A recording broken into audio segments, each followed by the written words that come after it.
on the technology end, there's a lot of key components to that.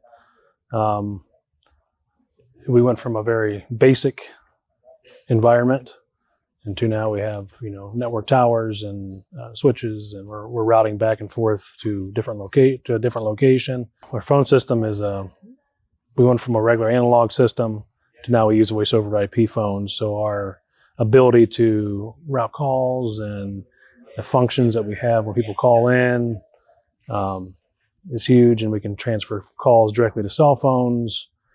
Our phones are answered by an auto attendant, which I don't know if that's always the right answer, but it was nice when we got that.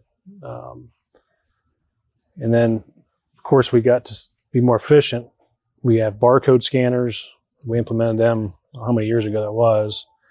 And we also have a inventory guns that we can scan apart and change the inventory right on the fly without going to a computer and doing it there. Well, targeted programs, geofencing, all those types of, really the technology in that arena is impressive and helpful, actually. And we've gotten good leads. New Holland and AGCO both send leads to us, probably not weekly quite, but it may average out to one a week, and some of those are definitely legitimate buyers that have raised their hand in some way, shape, or form online. And then I think we talk about momentum a lot, and we have a lot of momentum in large ag.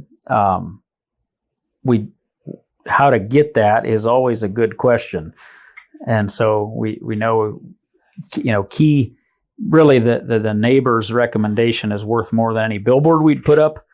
But getting some key people in those machines, and, these social media influencers, like it or not, they matter, it appears. And that's another avenue. Mm-hmm. We're still changing, and I think a big thing now is making sure we're secure here, keeping out the threats, which we get daily, but we do our best to keep that out.